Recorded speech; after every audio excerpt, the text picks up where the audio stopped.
Hey everyone, Xavier here, and welcome back to episode 3 of the CybrClub podcast. In this episode, we discuss recent information security news, our spring 2021 semester, and much more. I would also like to take this time to thank our sponsor, Crisp. You ever experience background noise during your online meetings? Well, you can use Crisp to mute it all at once. No one on the other side of the call will hear a thing. You can level up your conferencing game by hitting the link in the show notes below. Thank you for the support and enjoy the show.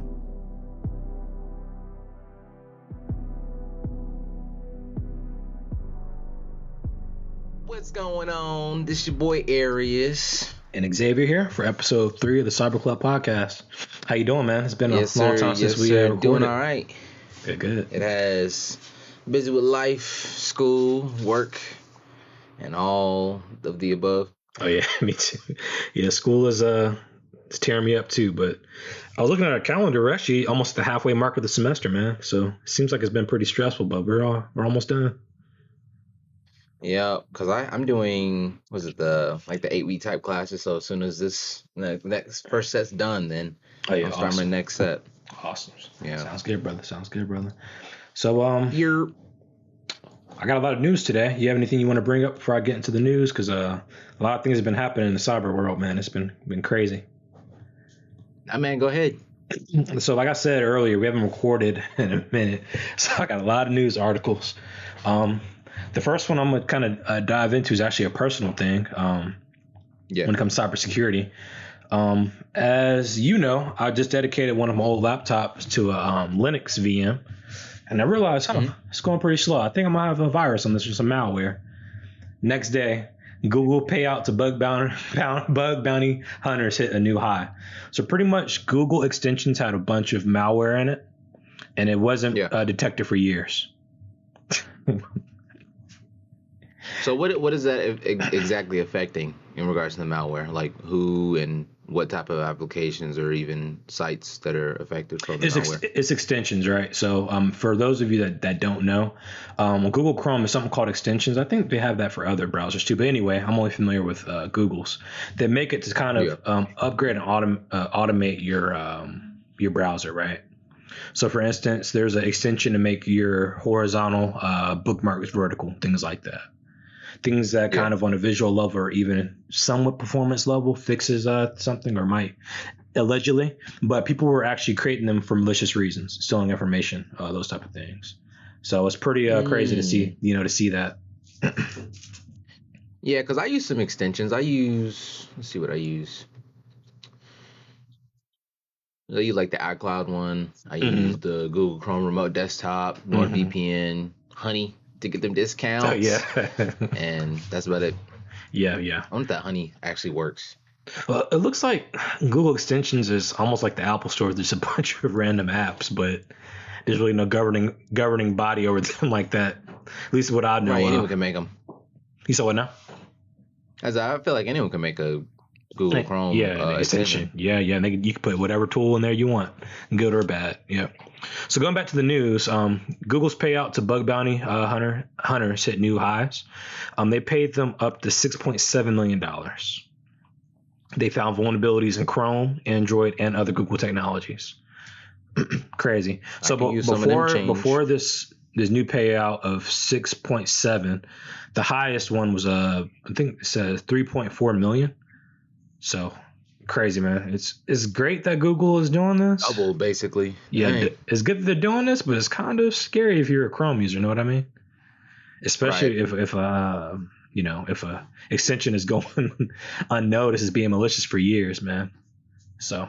Yeah, I mean, because a lot of people are Chrome users. If you're not that, then you're a Safari user. And right. Other than those two, you're honestly not going to use anything else because I don't use Mozilla or Bing. Oh yeah, Firefox gives me migraines. You just feel like you're using the computer in 1999 when you use Firefox sometimes. Oh, and Internet Explorer. I mean, some companies they require to use Internet Explorer, but it's kind of weird to me. I don't really like it. Yeah, so before resorting to wiping my laptop, when I logged into Chrome, it says you may have malicious extensions. You might want to check that out. So if any of you listeners aren't too tech savvy and you are seeing that message, please delete that extension and do some analysis on your computer. Please investigate. Please investigate, yes, because No bueno. All right, so let's see what else I got in the news. So Google Chrome, that's pretty cool to see Google's paying out that amount of money. I think on average it said about 30,000 to 50 grand went to each person that worked in their research group. So shout out to them, man. That's awesome. Right. Yeah. Next article, yeah, pretty much it goes deeper into detail about those extensions. So let me see if I can find a little something. Yeah, so it goes in a little more detail here. The malware in question, which is hidden in popular third-party web extensions, contained backdoors that downloaded and executed JavaScript. It attempted to steal personal information such as birth dates, email addresses, geolocations, and device activity taken from a victim's Google account before sending it back to the attacker's control server. That's great. That's wild, isn't it? Yup. As soon as they grab all that, they grab your password and easily just hack into all your stuff. Right. And they actually go into some of these extension names too. All right. So it looks like there's about 5 or 4 of them. The first one was video downloader for Facebook. I know that was a very popular one. People trying to record. Is that video downloader? Yeah, for Facebook. Yep. So if you guys have that or had it, please, get your computer cleaned up. Vimeo video downloader, Instagram story downloader, and VK unblock. Now, the scariest thing for me is the Instagram story downloader, especially because a lot of these meme pages, they download, these other people's stories. You know what I mean? So you can only imagine how many of these people with influence on the internet are actually using these extensions to, make content. That's very scary, man. Mm-hmm. That's scary. Wow. Interesting enough, the malware itself did not trigger until 3 days after the extension was downloaded to avoid immediate detection. And see, that's why they weren't caught for years, man. They were so slick about it. Wow. Right. Wow. So yeah, I'm going to definitely have these articles in the show notes, but yeah, I'm pretty sure I'm a victim of that, and it caused me to wipe my laptop before I actually could install anything on it. So. Yeah, and it seems like it's a lot of downloader type extensions too. Mm-hmm. Yep. So be very wary of that. If you have an iPhone, just use that screen record. Like don't get caught up out here. Yeah. Yep.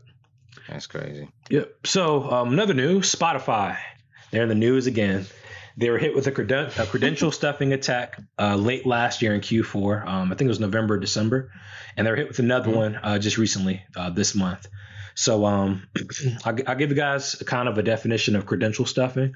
It's pretty much where a malicious group will take bots and they'll either buy a bunch of credentials or get them themselves and just rush websites to get into their server. Okay. So like I said, in this previous way that this malware was stealing your information, these guys are probably using these extensions to pull off attacks like this. So let's go a little. Yeah. Do you understand what I'm talking about here? Okay. So this is what the news says. Spotify suffered a credential stuffing attack that used stolen credentials from some 100,000 users, a security reporter discovered. Last November, 300,000 accounts were affected. And you don't see this in the main news, Arias. This is scary stuff. Let me go ahead and delete my Spotify. No, I don't. You gotta do all that. let Spotify hire you.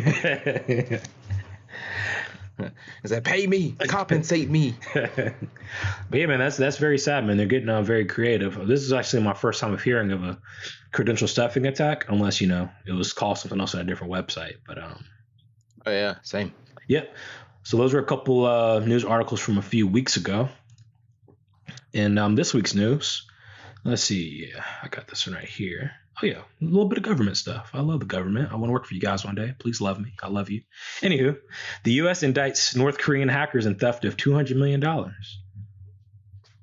Yep. The U.S. Justice Department unsealed indictments against 3 men accused of working with the North Korean regime to carry out some of the most damaging cyber attacks over the past decade, including the 2014 hack of Sony Pictures. So everybody remembers that. The global WannaCry ransomware contagion of 2017. That sounds like a movie. And the theft of roughly $200 million and attempted theft of more than $1.2 billion from banks and other victims worldwide. 3 guys did all this damage. Wow. That article came out actually today. So, yeah, that's very new news. That is awesome. I'm happy that CISA and the Department of Homeland Security are still making these moves to make some things happen. So that's awesome to see. Right. Awesome to see. Well, while those 3 guys are being indicted, someone else is getting sent to jail, unfortunately. From Forbes 30 under 30 to jail. Nigerian fishing fraudster gets 10 years in U.S. prison. That title was savage, wasn't it? All right, we're going to holler at you. From Forbes to federal prison. We're going to holler at you. All right, so I'll mess with you. Right, he's a Nigerian man. His name was Obiwane Okeke. How do you say that? Sentenced for masterminding a transatlantic BEC scam. So I'll go into a little detail for you guys to give you some information if you don't feel like reading the show notes.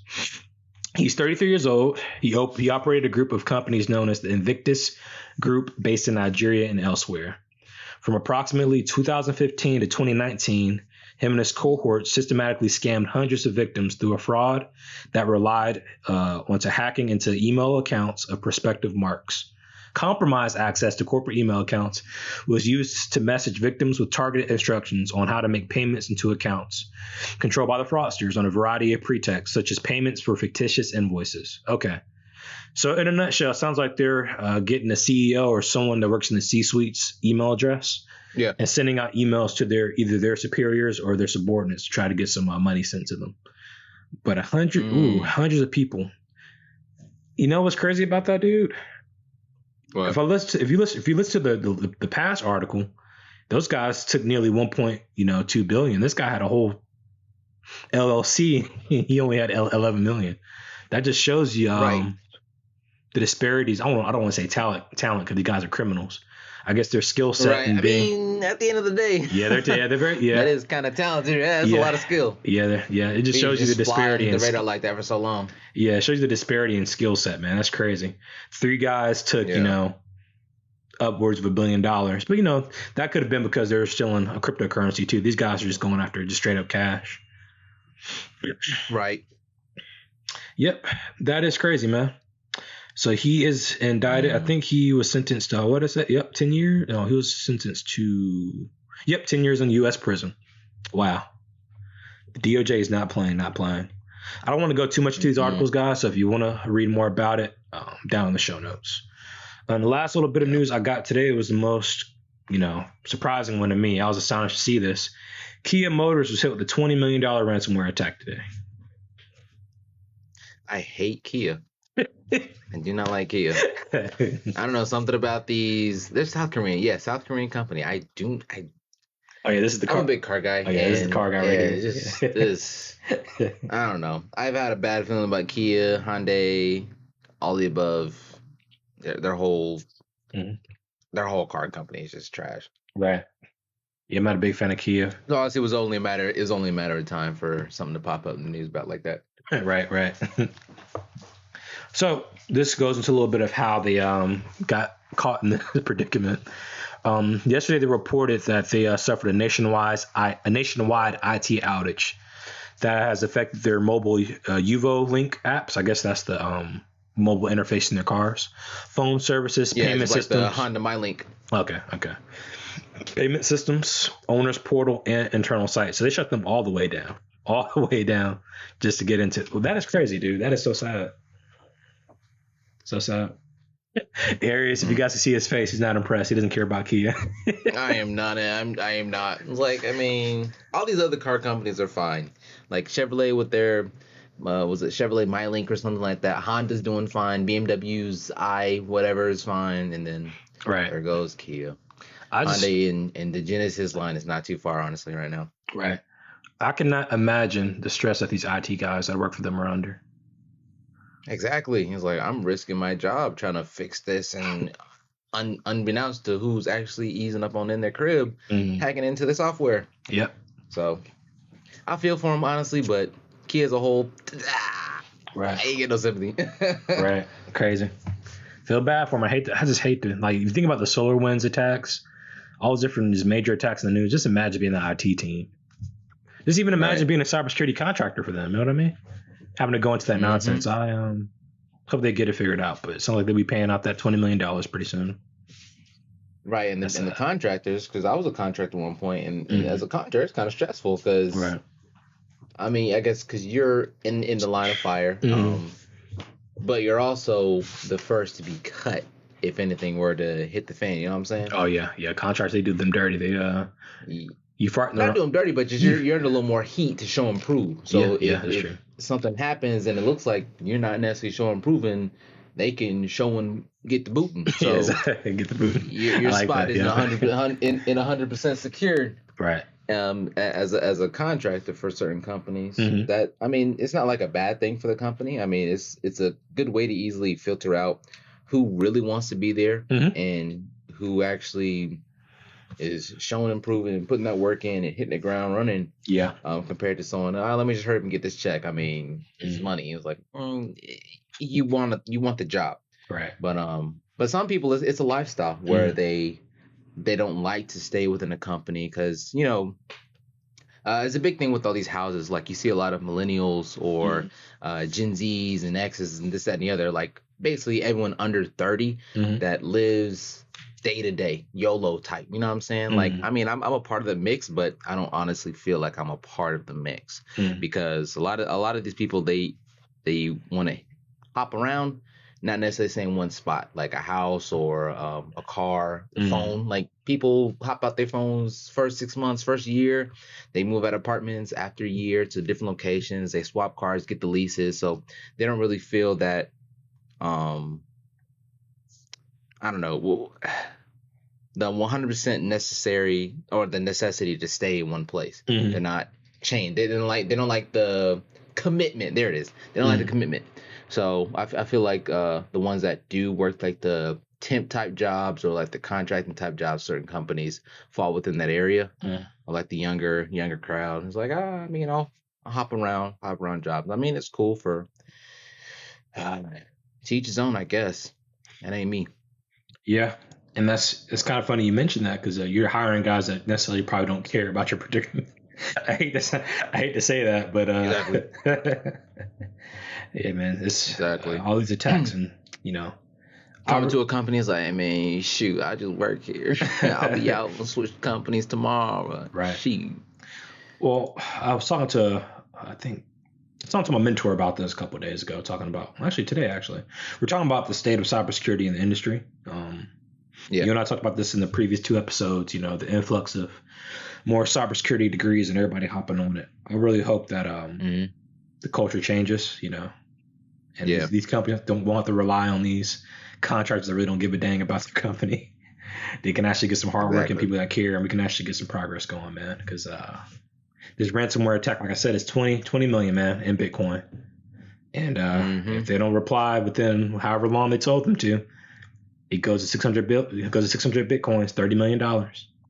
So shoot, speaking of Bitcoin, I started mining a couple weeks ago. Actually, that. Started mining. I actually bought some Dogecoin. Nice. I sold that.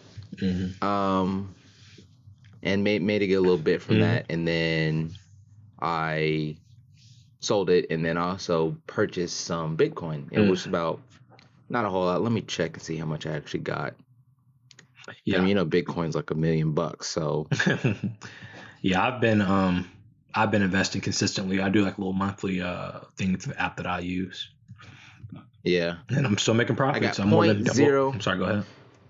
Oh yeah, no, for sure, definitely making a profit. I'm up 5% since I put $10 in there, which is what was about 59 cents. So like I put in, so I got basically 0.0002091. Equity now basically almost at $11. Right. So it's growing. But the thing with the mining is basically making money basically off of doing nothing. Just off the work my PC's doing. Can you explain mining to people that might not know? Our listeners that might not be familiar with cryptocurrency or mining? I'm not 100% on it, but based on the research that I've done prior to setting it up and talking with my friend Matt, mining is basically there's only a certain amount of Bitcoin out in the world. And if it's not Bitcoin, then it's what's the other one? Ethereum. That's what I'm mostly invested in. Yeah, Ethereum. So if it's not one of those two, then it's definitely something else. I mean, because you can easily mine for a whole bunch of stuff, but I mean, whichever's worth the amount or whichever has the increase and has the availability to be mined. So money and cryptocurrency is completely different. Cryptocurrency is a set number that's been made, and you have to have, or I guess, rely on the miners to do the finding of the Bitcoin to say say I got an Arias Bitcoin and I've maxed it out at 5 million Ariases, and I want and people want to buy them. So in order for them to buy them, I need algorithms to run in order for the Arias coin to be found. You know what I'm saying? And then it's all right. So we've maxed out. So whatever's out there is out there, and money is easily printed, loses value. So that's why I feel like the Bitcoin has a higher, I guess, dollar amount worth compared to the actual dollar.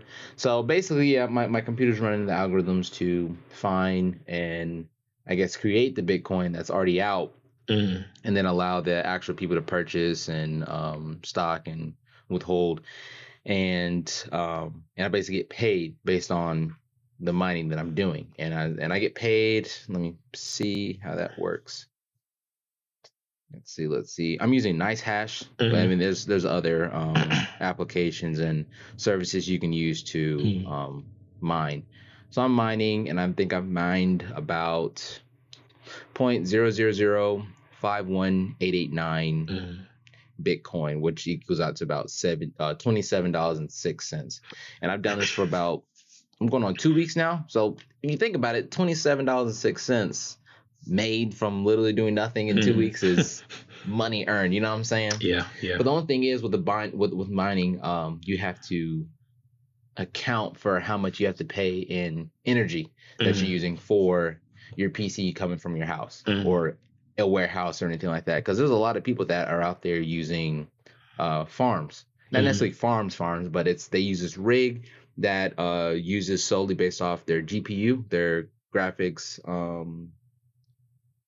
power supply, and they have it set up in these rigs off of a mining motherboard, and it's crazy because I saw this YouTube video. The dude had like 7 different, I guess, rig stations on mining at the same time. He was like, this man's making some dough.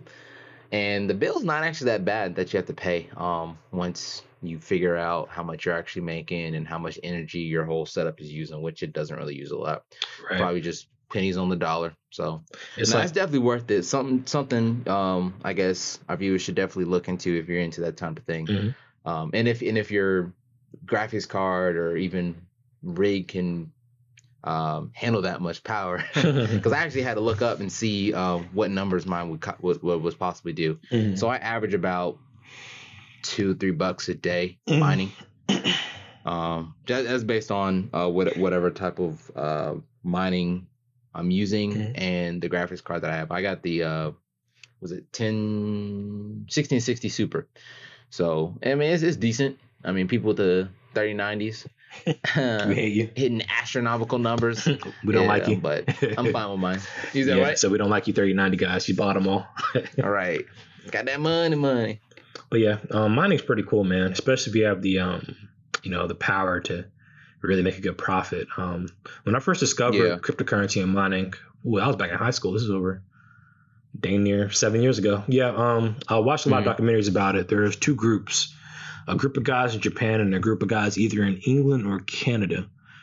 They're buying out whole warehouses, And they pretty much, it was like data centers, but just jam-packed with fans and the technology to mine, because when you mine, you're facilitating all the transactions that happens when someone buys, sells, or trades cryptocurrency.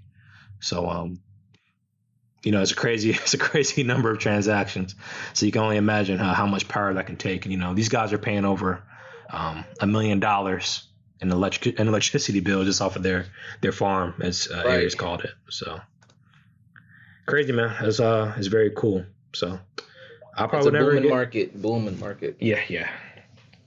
Yes, sir. But yeah, so if you guys aren't into cryptocurrency, definitely look into it. The technology that's supposed to be backed by, I read an article and it's saying that 90% of cryptocurrency is not even used for the technology it's supposed to be used for. It's been primarily used for investing. That's kind of sad with me being a techie and, wanting to see change in the financial markets. But hey, to make some money, you guys should really look into it. I recommend it. Right. And then you can easily convert into normal USD or whatever Yeah. money market you guys are in, your domestic dollar. Yes, sir. Well, speaking of projects, that's a pretty dope project you got. Thanks for sharing with us, man. My projects, I finally bought my Raspberry Pi cluster from Notion Point. So I will be undertaking the Pi Hacker experience here in the next coming weeks. And I will be creating YouTube content to go with it. So I'm looking forward to doing that.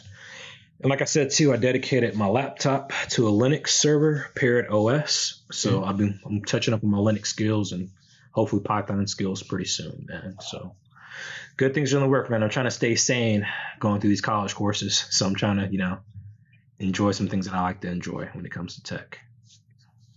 Same. I actually got some homework I need to do. We all do at this point. It doesn't matter if you're in college or not. We all got homework to do to better ourselves. Oh yeah, brother. Happy Black History Month too, man. Yup. Happy Black History Month. More power to the people. Yes, sir. Yeah, man. It's going to be a good month. We already got a lot of good content coming out. Judas and the Black Messiah came out. Love that. Ooh, yep. And another one to bring back is Black Klansman. What about Black Klansman? That Spike is that another one to bring back is Black Klansman. Oh yeah, that was Spike Lee joint, right? Yeah, that's Spike Lee. Yeah, with Denzel's son. That was a great movie, man. That was a great movie. I think I might actually rewatch that. That was pretty good. Yeah. Yes, sir, man. Yeah, we actually ran a poll on our Instagram, social media, Instagram. Yeah, about doing movie reviews. So we got a good percentage of wanting to listen to some reviews and whatnot. So we're definitely gonna hop into that on our next episode. Doing probably start off with Judas and the Black Messiah. Yeah. We got a lot of and go from there. Yeah, a lot of upgrades and updates coming to the podcast to help you guys get some more consistent content out there, So I'm looking forward to it, man. We're gonna make a lot of moves this 2021. Definitely excited. Yes, sir. All right, man. Well, I think we're a pretty good point. We got through a lot of news and updates. You got any final words for the listeners? Keep at it. Stay vigilant. Peep the six. You know what I'm saying? Watch your back. Whether it be in real life and or online and stuff, because this world is crazy, y'all. People getting windows shattered, getting robbed, getting shot. Hey, just be careful. Oh yeah, be safe. Also, be careful. Yeah, because we are in coronavirus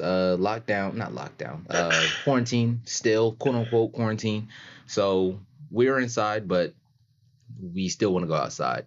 And depending on where you're at, a lot of states actually still have a lockdown, which is actually still a thing in certain states. Most states or some states don't. So we get a lot of, I guess, state aliens that are coming from different areas of the U.S. to come reside in your state and hang out in an unlocked state, on a free state, basically, and get to pop into whatever they can get their hands on. So just be careful. Just be careful and stuff. We don't want any more stories to add into the tech talk we got here. So yes, we want you guys to be safe. We want to hear about your successes. So be very vigilant online and offline and everyday world, man. Keep your be on your P's and Q's, as they say. Yup. All right. Well, I just want to say thank you. Head up. Yep. I want to say thank you guys for tuning in. You can check out our Instagram at the CybrClub down below. The rest of our social media will be down below. And we look forward to talking to you guys again. Thank you. Yes, sir. See y'all.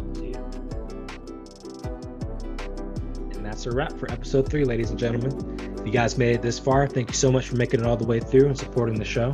If you want to continue to support, you can always like and follow or share our podcast. We're primarily on Apple and Spotify podcasts. That would be a great help. If you want to connect with us even further, you can find us on Instagram at the CybrClub. Same spelling as the podcast, which is TheCybrClub. If you're interested in any of the articles that Arias and I discussed during the podcast, you can find that in the show notes as well. Thank you to our sponsor, Crisp. Level up your conferencing game with Crisp down in the show notes as well. As we mentioned towards the end of the show, we will have a lot of changes coming to the podcast. And the first big change is our first interview will be out in early March. So please stay tuned. Thank you for the support, and we'll catch you guys next time. Thank you.